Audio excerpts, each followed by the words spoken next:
Hey guys, what's a better way to learn history than visiting a museum? How about walking the streets where George Washington, Patrick Henry, and Thomas Jefferson once traveled? Today we are visiting Colonial Williamsburg. Hi, I'm Holly, and this is the third day in beautiful Williamsburg, Virginia. And this is the centerpiece of our trip.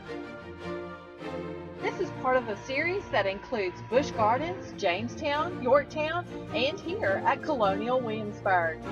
This is 173 acres of living history. Originally built in 1699 and beautifully restored and recreated. It's populated with townspeople who work, dress, and demonstrate aspects of daily life in the past. The Visitor Center is a place to start your visit. We start in the Visitor Center gift shop by renting a period costume for my daughter. Rentals are $60 with a refundable deposit required.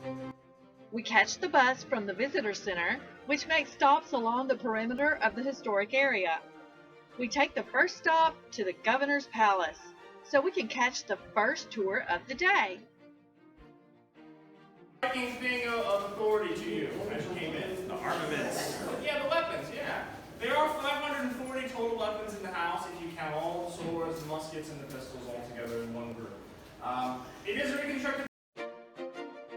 Our touring plan for today is first, the Governor's Palace tour, walking the city streets, visiting the available tradespeople, tour of Raleigh Tavern, a visit with Clementina Ride, a visit with the nation builder James Madison. Fife and Drum Corps ends the day. When leaving the Governor's Palace, we walk the streets of the Palace Green. We make stops at shops and visit the milliner and bakery before heading to Raleigh Tavern for a tour.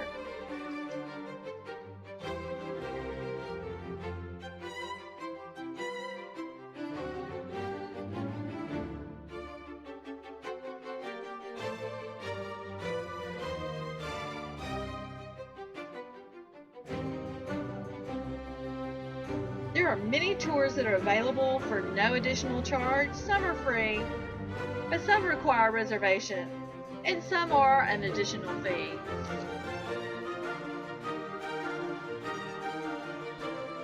In the tavern, we get the history of the building by a great storyteller. While touring the building, we happen upon a surprise reenactor, Aggie of Turkey Island. I am both. I am a woman, and I am classified as a neighbor. And I am still. So I effectively have no rights, no more than this chair. I just talk a lot more than it does. But I think there are a lot of conversations from some prominent women that are saying that women ought not to be forgotten. You know, when I talk about what I do at Turkey Island at the plantation, the roles that I fill is no different than other free white women who run these plantations. She gives us the story of her life and how she came to be in Williamsburg. The audience is able to interact with questions and comments. We head out to find lunch and settled for some sandwiches in a beautiful setting at Chowning's Tavern. The food was okay, but the setting was unbeatable. Cool and relaxing with a scenic view of the market square.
we head out towards the Governor's Palace Greens to meet with Clementina Ride, a reenactor who takes the stage in character and gives the crowd summarizations of current topics of her time. We never know what new terror will call us away, do we?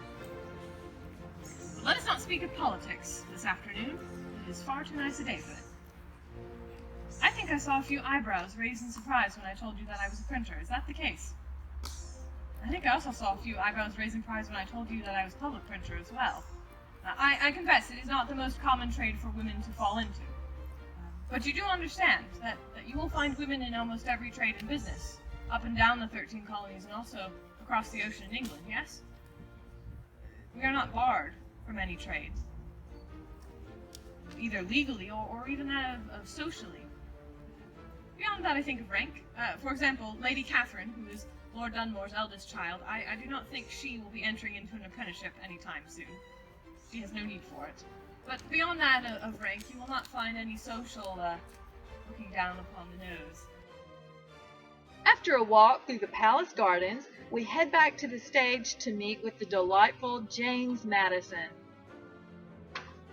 And yet I should discover upon entering this grove that my greeting is entirely operatic compared to There the whole of just the wasn't enough time to do everything.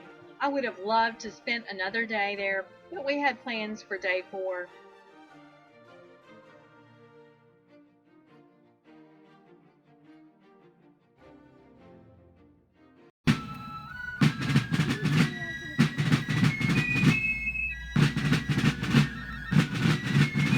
We end our day with a visit to a local restaurant, Aberdeen Bar. It was a good meal of steak and seafood, and we had great discussions about our times in Colonial Williamsburg. In my next video, day 4 of the trip, we visit the Jamestown Historic Dig and Yorktown Battlefield. Have you visited Colonial Williamsburg? Let me know what you think. Leave a comment and subscribe. I just might have a valuable tip for you on your next trip. See ya!